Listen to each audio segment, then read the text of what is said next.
Good morning. Welcome back into Wake Up America. I'm Rob Finnerty. The Chicago mayoral election will happen tomorrow in the nation's third largest city. 9 candidates are running. Crime, overwhelmingly the biggest issue to Windy City voters, and Mayor Lori Lightfoot right now behind in the latest poll. For more on what we can expect tomorrow, let's welcome in spokesperson for the National Police Association, former Chicago area police officer Betsy Bratner Smith, and the president of Wirepoints, which does all kinds of data and messaging on Chicago crime and education. Ted Dombrowski with us. Great to have you both on. Going to be a big day as we close out the month of February for Chicagoans tomorrow. Ted, we'll start with you. Let's go to the poll. If you believe polls, okay, but here's the most recent poll from the Center for the Study of Diversity and Democracy at Northwestern. Paul Vallis in the lead, right around 19%. Jesus Garcia, second place, 17%. Lori Lightfoot's in third, and then Willie Wilson, who we had on this show Friday, is in fourth place. It looks like this is going to head to a runoff, I think April 2nd. Could we see a surprise tomorrow in Chicago? I think it's definitely going to a runoff. There's nobody who's going to win 50%. If you look at the race in Chicago, it's, not quite, but a third in population. So you're going to see a runoff. Vallis is in the lead for sure from all the polls. But it looks like Lori Lightfoot may be out, and that's the big news. The question is, will there be any change in Chicago a couple days from now? Yeah, important to note. So only 2 candidates. If no one secures over 50%, only 2 candidates go to the runoff. Is that accurate, Ted? That's correct. Okay. Betsy, so according to this Mason-Dixon poll, the top issue to Chicago voters, and this was interesting, shows how bad things are in Chicago. Crime, number 1 overall, but second, not the economy, not something else. It was basically crime, just worded a little bit differently. It was criminal justice reform. Does that surprise you, given what we've seen on the streets of Chicago over the last 2 years under Mayor Lightfoot?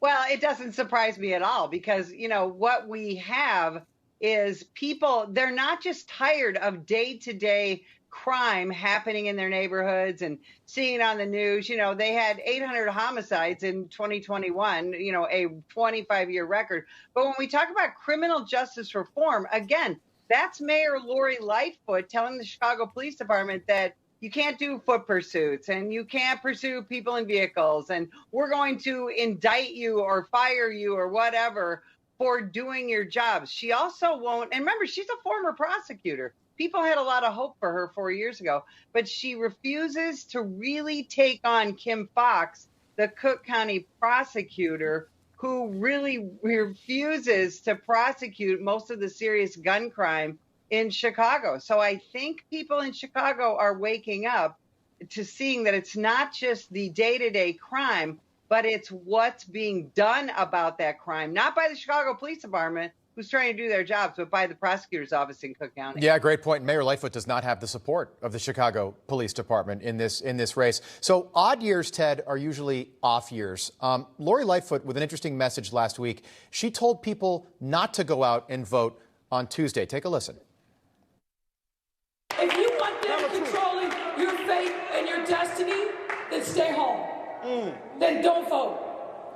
But we've got to do better, right? We have this moment, this opportunity to take control of our own destiny, and that means we've got to get out and vote. No one can stay home. All right, sort of an odd message there to voters. She apologized over the weekend. How is voter enthusiasm surrounding this race right now? It's hard to tell. Crime is everything right now. And right now, Chicago politics, they're all racialized. Everything is about equity. Everything is about race. And we've stopped arresting. We've stopped prosecuting. We've stopped sentencing. And so whatever few people do get caught, just go through a revolving door. And people are fed up with that. So the question is, are people going to come out for that? And there's another big issue in Chicago, too, which are the schools. Only 1 in 10 Black kids can read at grade level. So there's a lot of unhappiness. You had Boeing leave. You had Caterpillar leave, you had Citadel leave, and Ken Griffin leave. This is a pretty monumental period for Chicago. The question is, will people come out and vote? And even if they do, are we going to get any change, or are we just going to keep doing the same thing?